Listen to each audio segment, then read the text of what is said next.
Hi friends, welcome back to my channel. అందరూ బాగున్నారా? నేనైతే చాలా బాగున్నాను.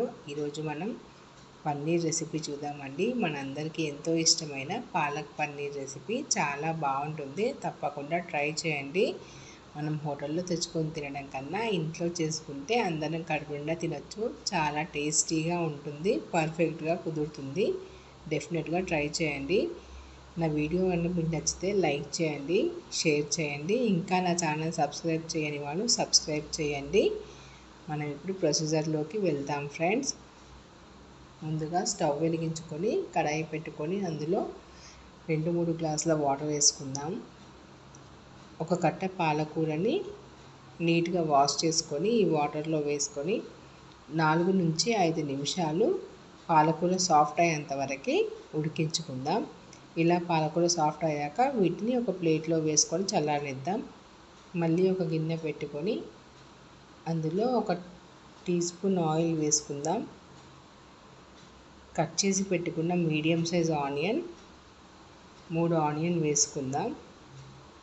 మీడియం ఫ్లేమ్లోనే ఆనియన్స్ బాగా సాఫ్ట్ అయ్యేంత వరకు వేగనివ్వాలి.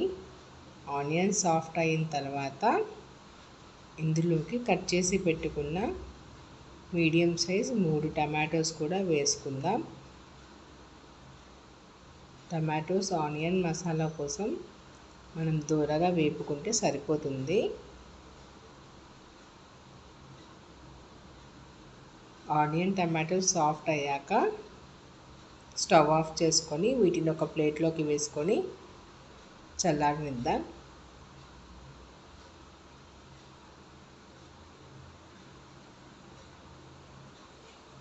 మళ్ళీ ఒక గిన్నె పెట్టుకొని అందులో 1 టీ స్పూన్ ఆయిల్ వేసుకుందాం.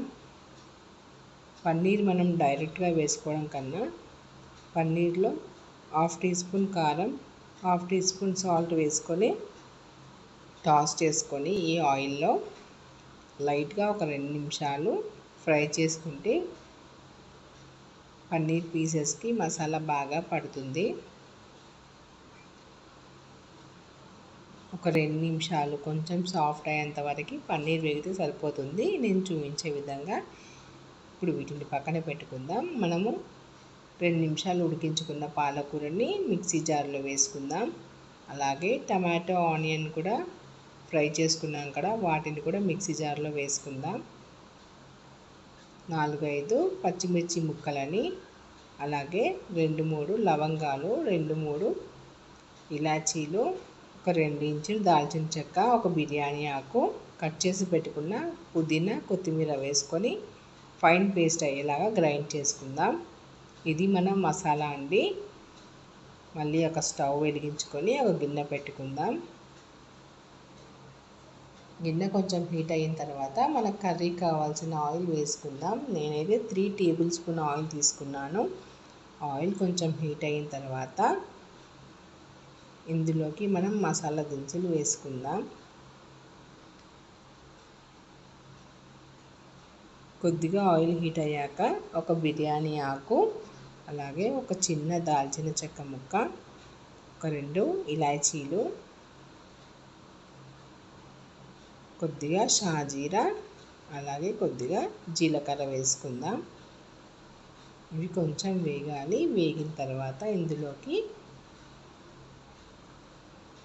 కట్ చేసి పెట్టుకున్న 2 పచ్చిమిర్చి కూడా వేసుకుందాం. మనం ఫైన్ పేస్ట్ లాగా గ్రైండ్ చేసి పెట్టుకున్న మసాలా పేస్ట్ ఉంది కదా, దాన్ని అంతా దీంట్లో వేసుకొని బాగా మిక్స్ అయ్యేలాగా కలుపుకోవాలి.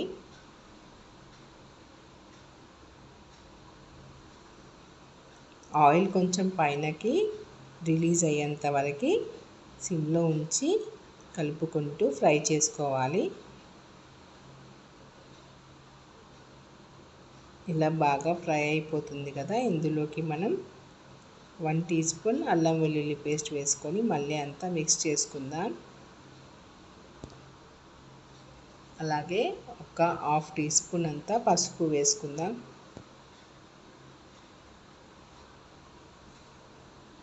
టేస్ట్కి సరిపోయేంత కారం కూడా వేసుకుందాం. పచ్చిమిర్చి వేసాం కాబట్టి కారం చూసుకొని వేసుకోవాలి.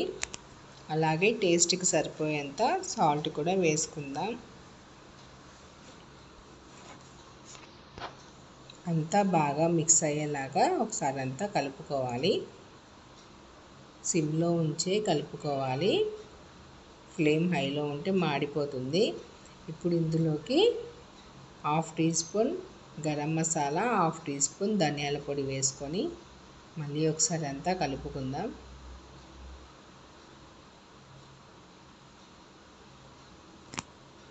ఇలా బాగా మసాలా అంతా ఫ్రై అయిపోయింది కదా. ఇందులోకి మనం గ్రేవీ కన్సిస్టెన్సీ కోసం వాటర్ యాడ్ చేసుకుందాం. నేనైతే ఒక చిన్న గ్లాస్తో ఒక 1 గ్లాస్ వాటర్ యాడ్ చేశాను. గ్రేవీ ఎక్కువ కావాలనుకునే వాళ్ళు కొంచెం వాటర్ ఎక్కువగా యాడ్ చేసుకోవాలి. మనం ఫ్రై చేసి పెట్టుకున్న పన్నీర్ ఉంది కదా, పీసెస్ అన్నీ కర్రీలో వేసుకొని ఒకసారి బాగా కలిసేలాగా కలుపుకోవాలి. ఎక్కువగా కలపొద్దు, పన్నీర్ ముక్క అనేది విరిగిపోతుంది. ఒక 5 నిమిషాలు ఉడికితే